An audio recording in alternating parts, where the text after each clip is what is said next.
we did make the move, Schrader down and Wright up at the kicking position. Look forward to the challenge of playing the Chargers, a good football team, as we know. Look forward to bringing them here to GH Field at Arrowhead Stadium. It's always a great atmosphere, and two good football teams playing each other. So with that, time's yours. Andy, when you say Schrader down and Wright up, IR. well, IR for Schrader and Yeah. Wright for Yeah. With Harrison Butcher, how we usually thought maybe about 4 weeks. How's his progress, and does it look like on target? Yeah, he's potentially, yes. I mean, he's doing good. We'll just see how it goes here in the next week or two. So, but he is making good progress. So that's a plus. No small feat to do what you guys have done there as a GM group and the special teams to get that done with those three different guys. It's a lot of credit to go around for that, isn't there? Yeah, I always start with Brett and his crew of bringing the guys in. One of the guys we knew, so we had confidence there. But you're into your third kicker, so it's a little different. But I think it was good, for Spencer to get in there and do his thing. He was productive before he got hurt. That was great for him and whatever lies in the future for him. So, and then likewise, Wright, he'll go this weekend. So, see, if he just continues doing what he's been doing, he's done a nice job for us. 7 carries for Isaiah Pacheco. Was that a little bit of, not really in football shape yet, so you expect that workload to be increased? Yeah, he ended up with 20 some odd plays. But yes, I would say yes. It was wanted to get him into the mix, get him caught up with the speed of the game. We were thinking right around 20 plays.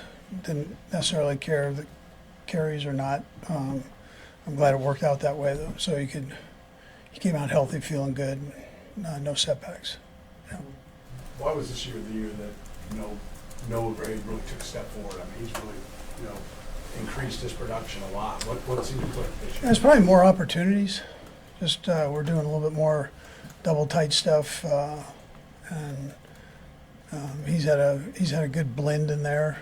When they were doubling Kels, he took full advantage of that, and he's a good player. Listen, he works tremendously hard at his job. He's very smart, and you knew that he would just continue to get better and better. So. Andy, what's just going to be the process of determining your left tackle for Sunday? What's the process this week? Yeah, literally seeing what we can do at practice and how he feels and communication there, and I'm playing it day by day. So see how it all ends up. I think it's probably going to go that way throughout the week here. So He will get snaps with the ones that. yeah, he took some snaps last week, but this will be faster for him. Last week was a short week, so this will be a better indicator. See where he's at. Will Tooney be your guy if That's one of the options. Yeah, that's one of the options. Wanye, still in there too. So. In terms of workload for DeAndre since he's gotten here, has that been more reflective of what you have in for him, or is there some kind of management as well going on with wanting him to be fresh for the later stretch? Yeah, well, some of it's just making sure he's got everything as we go. I mean, we're way into the offense, and that's a tough position that he's playing, but he's so smart. We probably increased it faster than what we normally would do with him, and he's handled it. And has had quite a few snaps. So it's we've got this rotation kind of going, and it's not one thing over another, but we got some guys that we feel can do a nice job in there, and he's obviously one of them. Quarterback seems to really trust him too.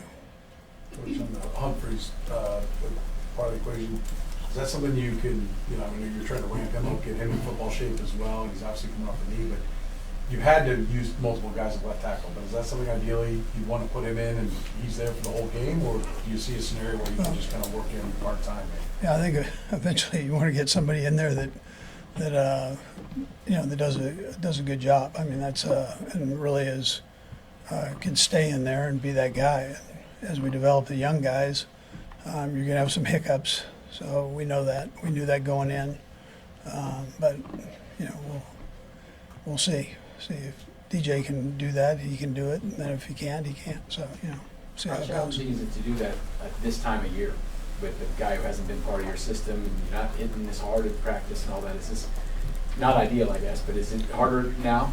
Yeah, well, listen, I mean, two of those three are veteran guys that we have an option to put in there. So you're kind of banking on that. I mean, Joe hasn't had a bunch of snaps there either.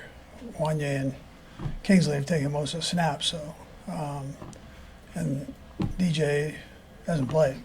So other than the X number of years before this, and 9 years or 10 years before this. So we're banking on that part of it. With a couple of those guys, that veteran part of it could step in there and take care of it.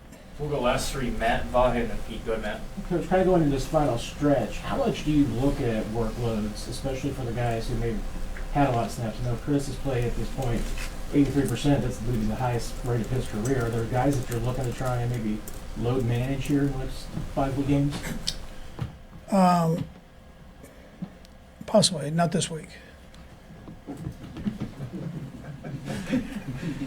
Vahe. Andy, I'm sure you've seen that Mike Holmgren was put forth as the coaching candidate, and it's probably very hard to sum up his influence on your career, but I wonder if you could speak a little bit to the key points of your career that he's enabled. Yeah, the best I've ever been around. So I thought he was great at the college level.